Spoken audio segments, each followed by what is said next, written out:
காதிமீனல் கைத், ரொம்ப முக்கியமான தன்மை, எல்லா பிரச்சனைக்கும் காரணமான தன்மை, எல்லா டைம் இருக்கக்கூடிய தன்மை.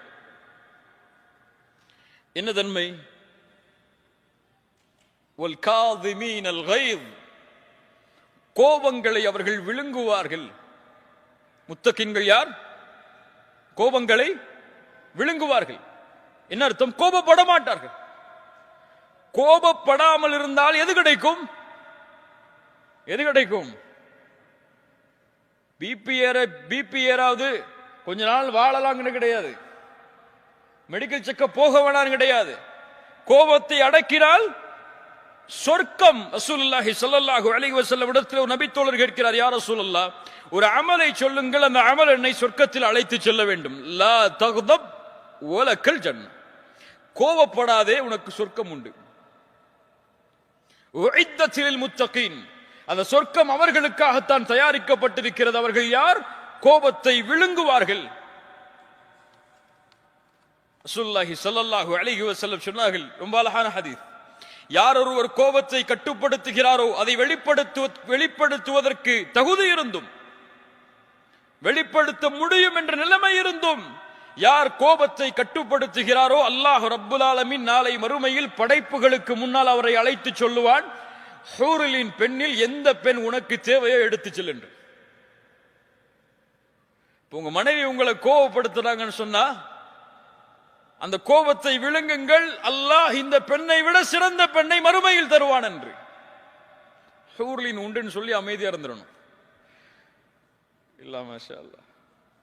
கண்ணியத்துக்குரியவர்களே, வல் காதிமீனல் கைத் என்றால் என்ன? கோபத்தை விழுங்குவதென்றால் என்ன? கோபத்தை அடக்குவதற்கும் விழுங்குவதற்கும் என்ன வித்தியாசம்? என்ன வித்தியாசம்? ரசூலுல்லாஹி ஸல்லல்லாஹு அலைஹி வஸல்லம் இடத்தில் ஒரு நபி தோழர் வருகிறார், உம்மி மக்தூம், கண் தெரியாத நபி தோழர். யார் இவர்? உம்மி மக்தூம் யார்? இவருக்கு என்ன வேலை சமூகத்தில்? அதான் சொல்லுவார். பிலால் அவர்களும் இவர்களும் முஅத்தின். கண் தெரியாத நபி தோழர் ரசூலுல்லாஹி ஸல்லல்லாஹு அலைஹி வஸல்லம் குறைஷி பெரிய தலைவர்களோடு பேசிக் கொண்டிருக்கிறார்கள். இவர் வருவதை பார்த்தவுடன் அபஸ வ தவல்லா, மனிதர் வந்த பொழுது முகம் சுளித்தீர்கள், திரும்பிக் கொண்டீர்கள். அபஸ என்றால் அரபி மொழியில் முகம் சுளித்தல் என்றால் உபூஸ். இந்த கோவப்பட்ட அந்த நெத்தியில 2 கோடு வரும்ல, நெத்திய சுருக்கடா, இந்த கோடுக்கு தான் உபூஸ்னு சொல்லுவாங்க அரபியில. அந்த நிலைமையில் முகம் சுளித்தார். அபஸ வ தவல்லா, அவ்வளவுதான் செஞ்சாங்க ரசூலுல்லாஹ். ஆனா உம்மி மக்தூமுக்கு தெரியுமா ரலியல்லாஹு அன்ஹு ரசூலுல்லாஹ் இப்படி செஞ்சது? தெரியுமா? தெரியுமா? முடியாது, தெரியாது. யாருக்கு தெரியும்? இப்ப கோபப்படும் போது உணர வேண்டும், இந்த கோபத்தை அல்லாஹ் பார்க்கிறான், அவனுக்கு தெரியும். அவனுக்கு இது பிடிக்காது. கோபப்படுபவர்களை அல்லாஹ் ஒருபோதும் நேசிக்க மாட்டான்.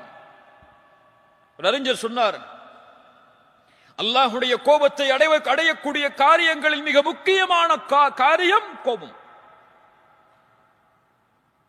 கோபம் அடைவதற்கு அல்லாஹ் அந்த உரிமையை கொடுக்கவே இல்லை யாருக்கும். நாம் யார் நமக்கு சமமான படைப்புகள் மீது கோபப்படுவதற்கு? நீ இந்த படைப்பை படைத்தவனா? இந்த படைப்பிற்கு உரிமையாளனா? முடியாது.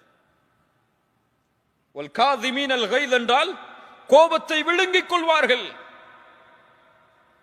யாராவது கோபப்படுத்தினா, யாராவது ஒரு விமர்சனம் செஞ்சா, போ அல்லாஹ் உன்னை மன்னிக்கட்டும் போயிருன்னு சொல்லி கோபத்தை காட்டிட மாட்டாங்க. கோபத்தை விழுங்குவார்கள் என்றால் யாராவது கோபப்படுத்தினால் இவன் சிரிப்பான், அடக்கிக் கொள்வான் உள்ளேயே, அது வெளிப்படையாக வரும் சிரிப்பாக. ஜஸாக்கல்லாஹு கைர், இனிமே நான் திருத்திக்க 2 போயிடுவார். அவர்கள் தான் கோபத்தை அடக்குபவர்கள். வல் காதிமீனல் கைத், அல்லாஹ் ரப்புல் ஆலமீன் கூறுகிறான், முஃமின்கள் யார், சொர்க்கவாதிகள் யார்? வல்லதீன யஜ்தனிபூன கபாயிரல் இஸ்ம் வல் ஃபவாஹிஷ் வ இதா மா கதிபு ஹும் யக்ஃபிரூன். என்ன ஒரு குவாலிட்டி! அவர்கள் யார்? கோபம் அடைந்தால் மன்னித்து விடுவார்கள்.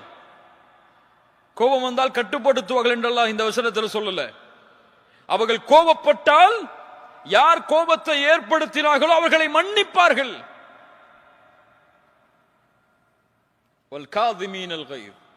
கோபப்படும் பொழுது என்ன சொல்லணும்? கோபப்படாதே, வலக்கல் ஜன்னா, உனக்கு சொர்க்கம் உண்டு.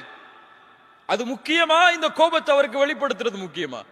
நீ பலசாலி நீங்க நிரூபிக்கிறதுக்கு முக்கியமா? உனக்கு சொர்க்கம் முக்கியமா? இப்ப முத்தகீன்கள் கோபத்தை விழுங்கிக் கொள்வார்கள்.